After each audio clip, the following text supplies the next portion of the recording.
আসসালামু আলাইকুম everyone, welcome back to my channel. This is Megha from Megha রাঁধুনি। আমার আজকের পর্বে আপনাদের জন্য অত্যন্ত জনপ্রিয় একটি খাবার নিয়ে চলে এলাম, সেটা হচ্ছে পকেট স্যান্ডউইচ।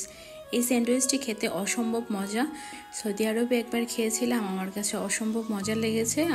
আমি এটা বাসায় বানিয়ে থাকি, তাই ভাবলাম আপনাদের সাথেও এই রেসিপিটা শেয়ার করা যাক। আর কিভাবে সহজে পকেট স্যান্ডউইচটি তৈরি করবেন সেটি আজকে দেখাবো। তাহলে চলুন মূল প্রস্তুত প্রণালীতে চলে যাই। পকেট স্যান্ডউইচ তৈরি করার জন্য আমাদের মূল ইনগ্রেডিয়েন্টস হচ্ছে ব্রেড। সো এখানে আমি নিয়ে নিয়েছি ব্রেড, দুটো স্লাইস একসাথে নিয়ে সাইড থেকে শক্ত অংশটুকু ছুরি অথবা কেঁচির সাহায্যে কেটে নিতে হবে। সো আমি সাইড থেকে কেটে নিয়েছি।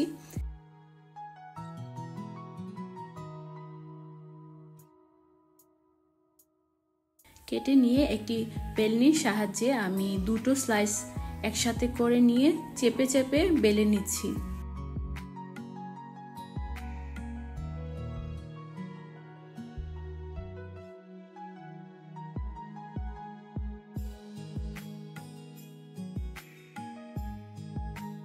বেলে নেওয়া হয়ে গেলে একটি স্টিলের গ্লাসের সাহায্যে গোল করে কেটে নিতে হবে।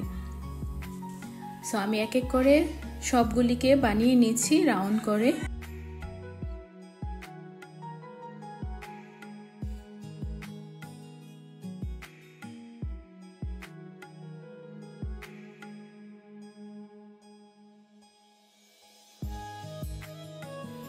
দেখতেই পাচ্ছেন ইতিমধ্যে আমি সবগুলি বানিয়ে নিয়েছি। সো এই পর্যায়ে আমি যেটা করব, স্যান্ডউইচের ভিতরে পোটা তৈরি করার জন্য চুলায় একটি প্যান বসিয়ে দিয়েছি পর্যাপ্ত পরিমাণ রান্নার তেল। সে সাথে দিয়েছি মাঝারি সাইজের 3-4টি পেঁয়াজ।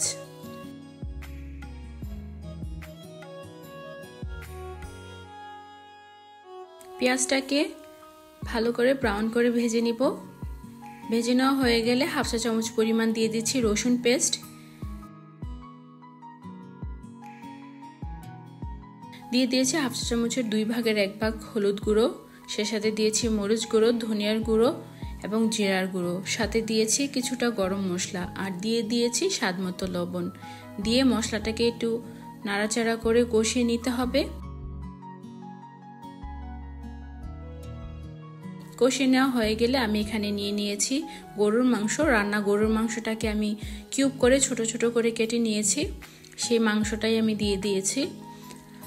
সে সাথে দিয়েছি মাঝারি সাইজের 3টা সিদ্ধ করে আলুটাকেও আমি কিউব করে ছোট ছোট করে কেটে নিয়ে মাংসের সাথে দিয়ে ভালো করে কষিয়ে নিতে হবে। কিছুক্ষণ কষা হয়ে গেলে এই পর্যায়ে আমি দিয়ে দিব কেটে রাখা কিছুটা কাঁচামরিচটা দিয়ে 1-2 মিনিটের মতন কুক করে এটাকে আমি নামিয়ে নিব।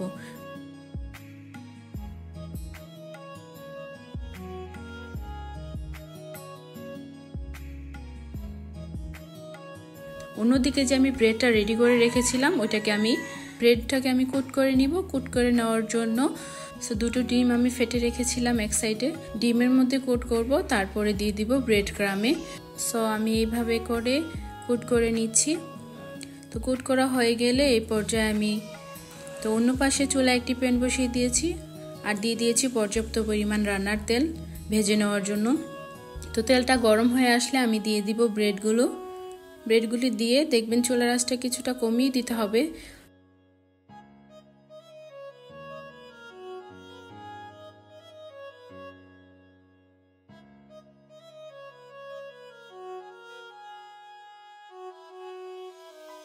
দেওয়ার পর আস্তে আস্তে করে এটা তেলের পিঠার মতন ফুলে উঠবে উপরে।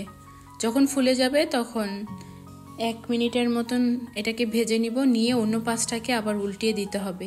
তো এইভাবে করে আমি সবগুলিকে ভেজে নিচ্ছি।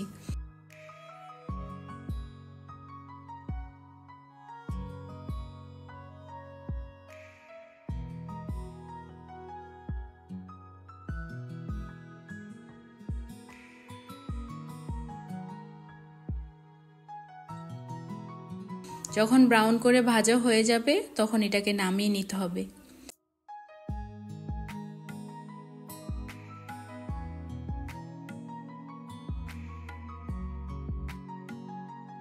নামিয়ে দেখুন আমি মাঝখান থেকে কেটে নিচ্ছি।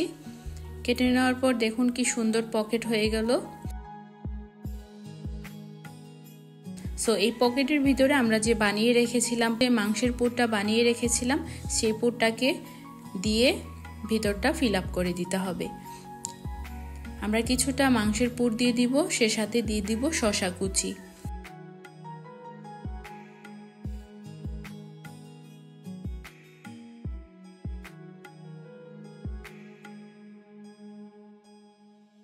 সো শসা কুচিটা আমি কিছুটা দিয়ে দিচ্ছি, দিয়ে এক এক করে আমি সবগুলি স্যান্ডউইচকে ফিল আপ করে দিচ্ছি মাংসের পুর দিয়ে।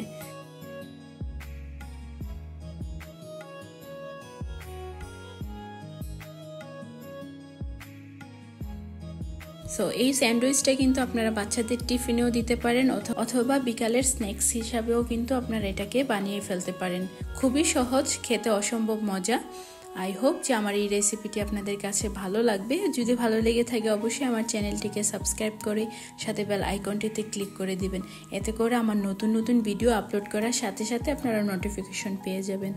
আর পরবর্তীতে কোন ধরনের রেসিপি দেখতে চান সেটাও আমাকে কমেন্টস করে জানাবেন। আমি চেষ্টা করব আপনাদের মন পছন্দের রেসিপি দেওয়ার।